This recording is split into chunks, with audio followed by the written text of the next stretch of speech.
Hi everyone, Tyler Manion here, MPC and IFBB Pro League Vice President. This will be the Mr. Olympia recap on men's physique. So first, we'll go over the top two, and then I'm going to cover all the way down to 8th place so everyone can understand what we were seeing on stage. So first, we have Ryan versus Brandon. Ryan brought a very, very balanced look overall. Nothing was out of proportion. Arms and shoulders were very proportional to each other. We weren't seeing the shoulders too big. We weren't seeing the arms too big. Then he displayed nice chest thickness, great V-taper in his front pose, all down into a very deep and conditioned core. Brandon's front pose, his arms and shoulders, he streamlined them a little bit. Why did he do this? So more of our attention goes to his torso. In his torso, he displays great chest thickness with a very nice V-taper down to deep and conditioned abs. So they have two of the best front poses in the whole entire Pro League. It's very, very hard to differentiate between the two. I think from the front, the show is very, very close. Their conditioning was really on point. They were both the best conditioned guys on stage as well. From the front, I would lean slightly towards Ryan on this day, but I really could see it going either way between them. Again, they're displaying what we want to see from men's physique. They don't look like bodybuilders. They don't look like big classic physique guys. They look like men's physique with nothing out of proportion and really everything in balance here. Now we get into the back pose. As everyone saw, Ryan made huge improvements to his back, even just from earlier this year in Pittsburgh and New York. The density and the thickness and the detail that he displayed back there was crazy. In the lineup, actually, with all 8 guys, even with guys with great backs like Aaron and Emanuel, your eyes just went right to Ryan's back.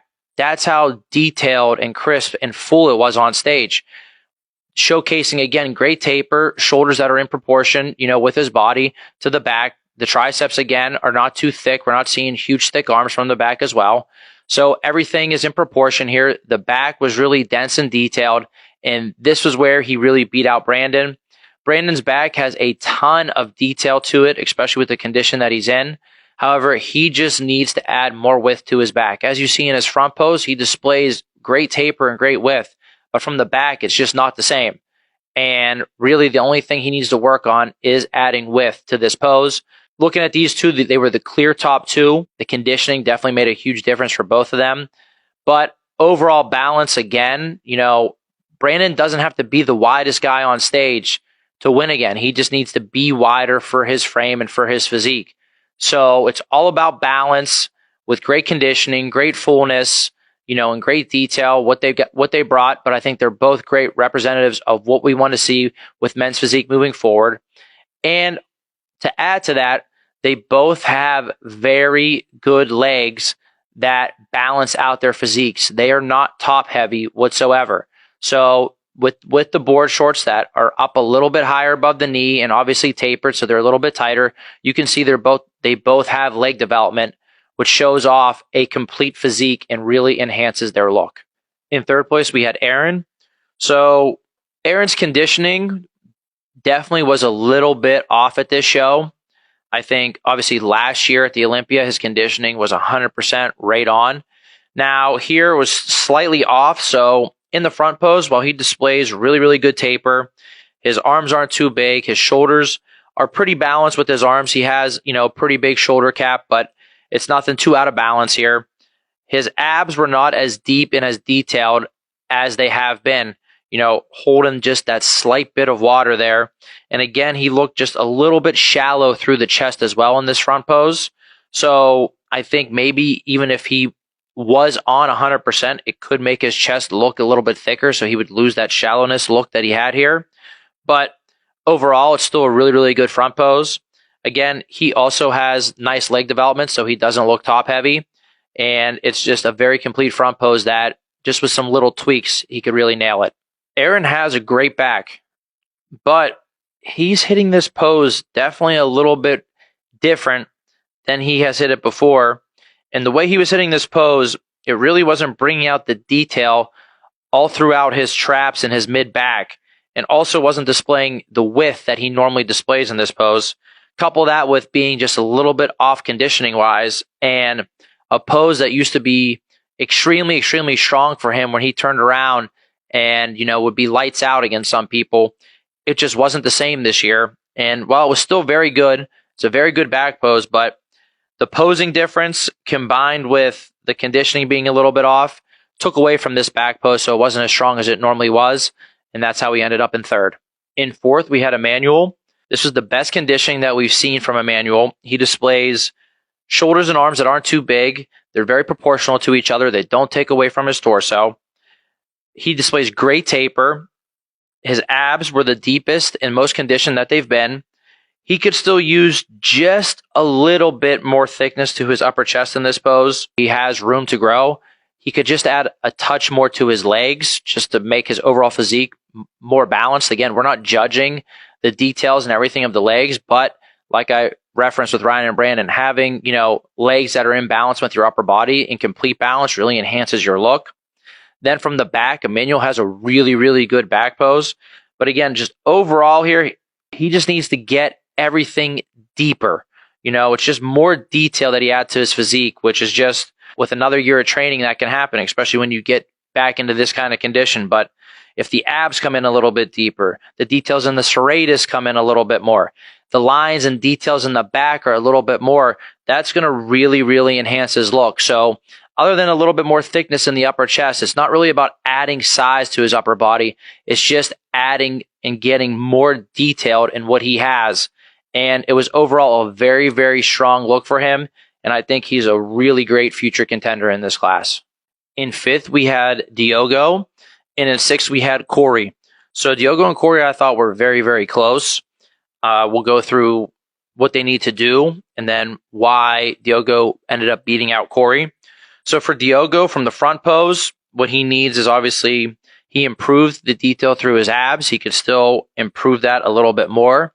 He could also use just a little bit more to his upper chest as well. From the front here, you can see going forward, he's going to need to add a little bit more muscle to his legs. So his physique looks more balanced. They're not bad, but they could still just use a little bit more, again, to enhance the look. Now, from the back, he could definitely use a little bit more to his lower lats. It's going to help his width. So just a little bit more width and a little bit more lower lat. That's going to really help his physique. He came in great condition on this day. Now, in sixth, we have Corey. So Corey's shoulders from the front are still too big. They still dominate the pose just a little bit too much. He has great fullness through the chest. I do think he brought his arms down a little bit more, which helps. Of course, his arms are always going to look a little bit bigger than they are because of how small his waist is.